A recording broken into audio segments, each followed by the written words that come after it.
Walk through the front pages. Mr. Kintobi, good morning. It's a pleasure to have you on the program yet again. And I think I'll just start with the Vanguard newspaper, because Vanguard newspaper speaks to politics, right? And this is from Amechi saying, coalition will back any of us that emerges ADC's candidates. That's for 2027. And there's a whole lot of explainers from the presidency to the ADC and all of that. But Mr. Kintobi, I'm not sure if you saw the homecoming, as it's been called now, of a former governor, former minister, Rotimi Amechi, to Rivers State yesterday. The crowd that received him, some of the things he said.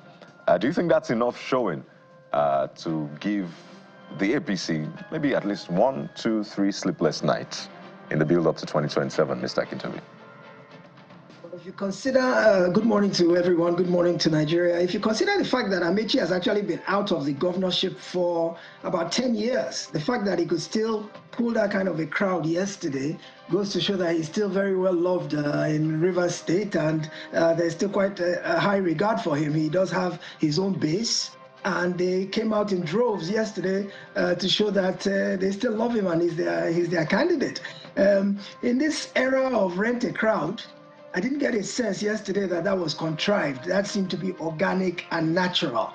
And they came out and they backed their candidate, despite the fact that he's wearing a different hat now from back when he was at the seat of power in Rivers State. In fact, when you consider it, in his political evolution from Speaker of the House to Governor to Federal Minister, he's actually cross-carpeted a number of times. He started out in the PDP in his days as the Speaker of the Rivers State House of Assembly, and in his days as Governor. I think it was towards the tail end of his tenure as Governor that he eventually found his way to the APC. So for him to have now come to Rivers State wearing a different toga, and still to have had that degree of fervor and excitement generated by his presence, I think it goes to show that he's still very politically relevant in Rivers State, and that he holds quite a bit of sway. What I would have liked to see was for Nyesom Wike to have had a simultaneous rally, and let's measure who pulled a greater crowd between the two of them, because they're both juggernauts and clearly they both have very strong support bases up to today. With regards to what he said, basically, of course, as a member of the opposition and as someone who is a self-avowed aspirant for the presidency, he came out really tough against the incumbent party and had a lot of tough things. The thing that took me aback a little bit was the fact that he said in Rivers State they know how to write their own results. And that took me aback because I thought, how did you get into office? Are you saying you yourself rigged your way into office? And a lot of the criticisms he had for the incumbent applied to his party as well when they were in power.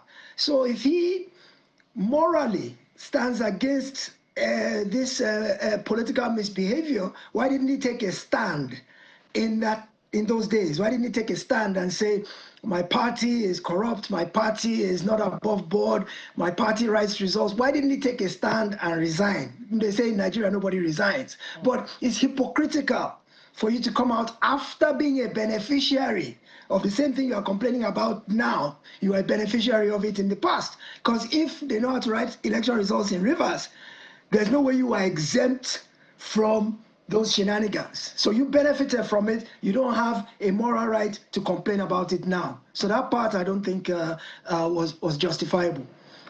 But Mr. Kintobi, just before we go to the next paper, I can't help it.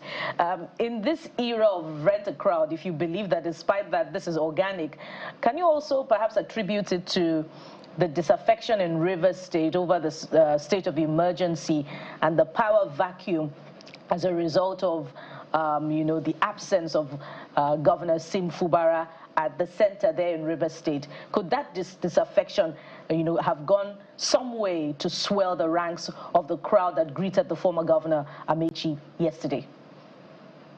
it's not impossible because it seems like Fubara himself was generally well regarded within Rivers State, and the people on their own did not agree with the fact that he was removed based on the state of emergency. The people of Rivers State were not happy about that, and some of them do definitely hold Nyesom Wike responsible.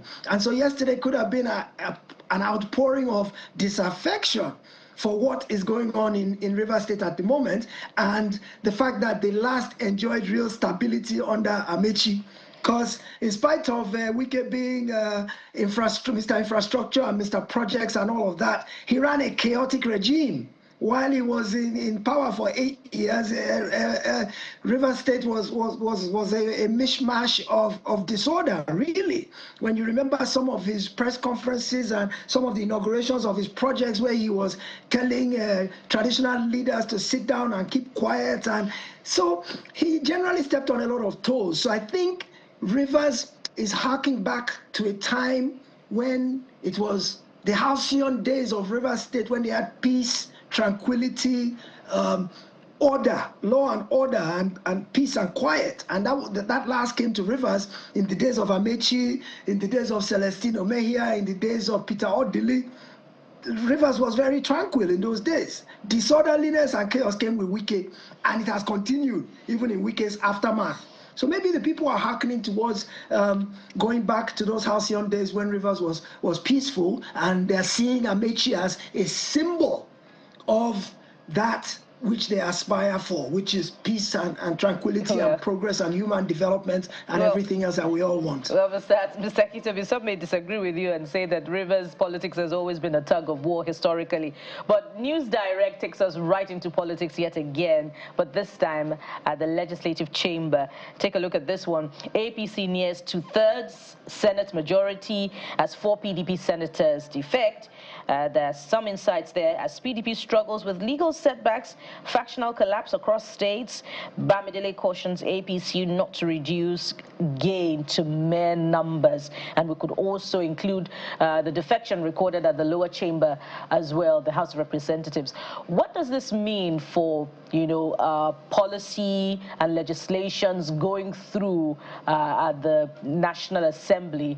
Or should we just, turn our backs on the other side and say, well, this National Assembly is already seen as a rubber stamp anyway, so this wouldn't make any difference? Well, 2/3 majority gives you a super majority, and it enables you to look at things like constitutional amendment, because there are some things you need to do that a simple majority doesn't permit you to do.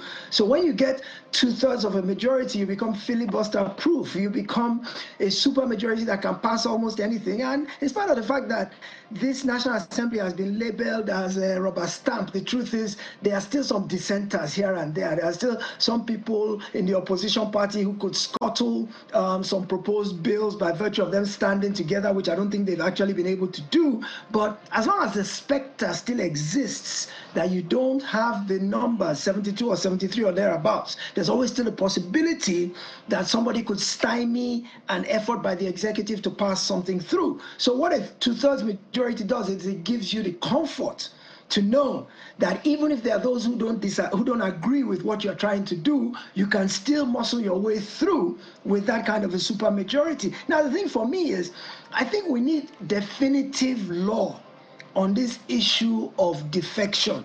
I know it's been litigated at various levels, but up to today, it still is a kind of a bitter taste that anybody who was elected on the platform of a particular party can, in the middle of that tenure, defect to another party and not lose their seat. There are still legal battles over that. And I think until that is properly settled by the Supreme Court, this issue of defections will continue to upend our politics in a way that compromises what the electorate voted for, because it's already been determined that it's the party the electorate is voting for and not the individual candidate. As long as it remains like that, then the will of the people is being subverted by these defections, and there should be a consequence for it. There should be. So it's okay that at this point, I love the analogy that Kayode drew about a one-way road and everybody heading in the same direction as where the party in power is facing. So it's a very apt analogy. but I think it's morally reprehensible for any elected official while in the middle of his tenure to be able to go against the avowed will of those who put him or her in office by defecting in the middle of it. So kudos to APC. APC is starting to look like they're dragging us towards a one-party state.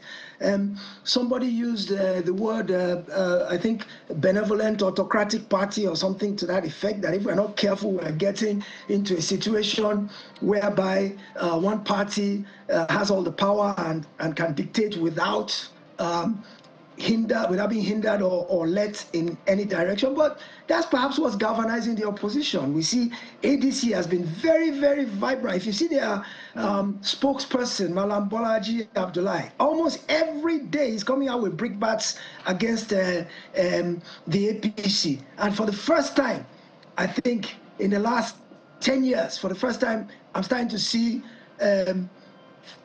an opposition that is doing the real thing that an opposition should do. What should have been happening all along in terms of holding the feet of the administration to the fire is just starting to happen now. Yeah, Mr. Akintobi, I think the law is, and case law as well, is quite clear on what happens with leaving a platform you were elected on and then going on to another platform. It's just that politicians have looked for a way around even the Constitution. The Constitution is clear, 109, 1G, and gives a caveat as to the condition why you can defect. The Abegunde case in Ondo State is the locus classicus as well. So the argument now is to the effect that what constitutes division in the sense of division. So maybe we'll have to go back to the interpretation of Abegunde's case in the Supreme Court. But it looks like everybody is just doing what they want to do, as long as it benefits all of them. Whether we even have to remove this defection thing entirely so that we don't inconvenience them, maybe that's another option, or we are absolute on it, we do not know. And if you're doing a recommendation in terms of an amendment, it is the same lawmakers that will do those amendments. I don't know who will plan against himself. So maybe we're in a catch-22 situation, we do not know. Let's go to the Guardian newspaper. It's leading with something quite different. This is the economy. 43% spike in tax revenue spurs hope for fiscal recovery, deficit cuts. And the Guardian always doing some great illustration. They are talking about revenue collection between January to June, that's half year, and comparing it to 2024 as against 2025, and then some riders underneath. So what do you make of this? Well, this is good news for Nigeria, really, because all along, for too long, we've depended almost solely on oil revenues. And that's not typically the way a government funds its operations. Typically, taxation is the primary way that government gets its revenues. But because we've had the easy way of just getting the proceeds from oil coming out of the ground, it's been a very lazy way of generating income. So this administration, right from the beginning, has always been a tax and spend type of administration. And they've made no bones about the fact that they will bring more people into the tax net. They'll find more ways to generate government revenue from taxation. It's a better way to do it. First of all, it's more stable, it's more predictable than depending on oil revenues that are subject to the vagaries of the price of crude internationally, delays in shipment and all that. You really cannot rely 100% on oil revenues to fund your budget without being disappointed one way or the other. So this is a much better and safer way to do it. And I think when the new tax laws kick in 2026, I think we shall begin. This is a precursor to the new tax regime coming in.